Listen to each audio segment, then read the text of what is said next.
রমজানে যে ক্রাইসিসটা দেখা গেছে এটা কিন্তু আমি মনে করি যে যথেষ্ট ভালোভাবে অ্যাড্রেস করা হয়েছে এবং আমরাও তো বলতে যাচ্ছি যে মালিক বিদেশে ঘুরে বেড়াবে অথচ শ্রমিকদের বেতন দিবে না, সেটা তো সরকার কি দেশবাসী সহ্য করবে না।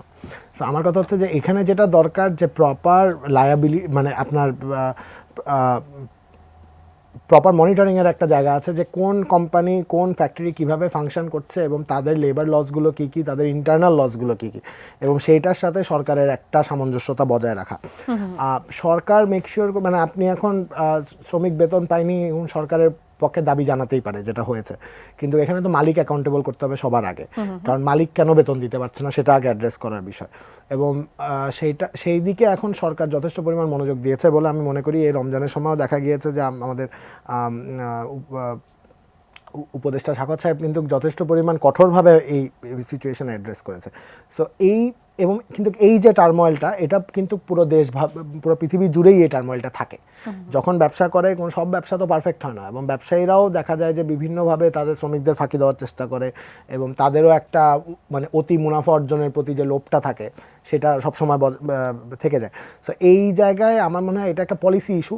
প্রথমত এই পলিসি ইস্যু অ্যাড্রেস যথেষ্ট পরিমাণ কঠোরভাবে অন্তর্বর্তীকালীন সরকার করবে এবং করছে বলে আমি মনে করি। আমি যেটা বলতে চাচ্ছি যে এটা তো এমন না যে আপনি চাপ দিয়ে শুধু মালিকের একবার বললেন বেতন দিয়ে দিতে, সেটা দিয়ে দিল, পরের বার যে এটা হবে তা তো না। সেখানে একটা বিশাল বড় পলিসি ইস্যুর একটা বড় জায়গা আছে। কে ব্যবসা করতে পারবে, কে ফ্যাক্টরি বানাতে পারবে, কার যোগ্যতা আছে ফ্যাক্টরি বানাচ্ছে, এখানেও একটা বড় কোয়েশ্চেন আছে। আপনি তো গার্মেন্টস ফ্যাক্টরি দিলেন, আপনার শ্রমিকেরা 3 মাস বেতন পাচ্ছে না, তাহলে তো সেটা ব্যবসা হলো না। সানবিট সব দিবে সামাল। সানবিট ম্যাজিক প্রেস ডিশওয়াশিং এর মাথা ঘোরানো সলিউশন।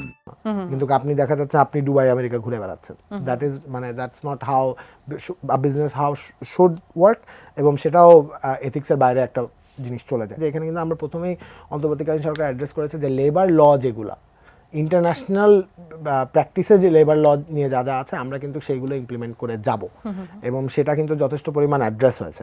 আমরা বারবার এগেন আমি ইনভেস্টমেন্ট সামিট একটু নিয়ে আসি এই জায়গায়, সেটা হচ্ছে আমরা কিন্তু একটা গ্লোবাল ন্যারেটিভের দিকে যেতে চাচ্ছি, গ্লোবালি বাংলাদেশকে তুলে ধরতে চাচ্ছি, এবং এই বাংলাদেশকে গ্লোবালি তুলে ধরার জন্য কিন্তু এই ইস্যুগুলো অ্যাড্রেস করাটা অত্যন্ত জরুরি, এবং আমি মনে করি অন্তর্বর্তীকালীন সরকার এটা যথেষ্ট পরিমাণ ভালোভাবে এই বিষয়গুলো অ্যাড্রেস করবে। আচ্ছা, প্রথমত এই চিঠিটা কিন্তু দেওয়া হয়েছে যেটা আপনি বললেন 3 মাস ব্যাপারটা স্থগিত করার জন্য, যাতে আমরা আমাদের সাবস্ট্যান্সিয়ালি আমাদের ইউএস এক্সপোর্ট ইনক্রিজ করতে পারি।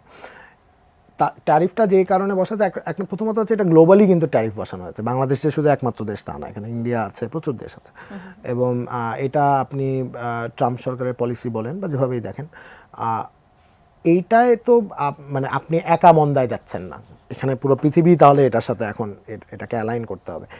সরকার যেটা জানাতে চাচ্ছে আমি মনে করি সেটা হচ্ছে যে এখানে কিছু কিছু জায়গা আছে যেগুলো অ্যাকচুয়ালি অ্যাড্রেস করাও হয়তো জরুরি, যাতে এই গ্লোবাল মার্কেটে আমরা যাতে স্থায়ী করতে পারি। ট্যারিফের বিভিন্ন জায়গা আছে যেগুলো হয়তো আমরা ইনিশিয়ালি চেঞ্জই করতাম যাতে ট্যারিফটা না আসে।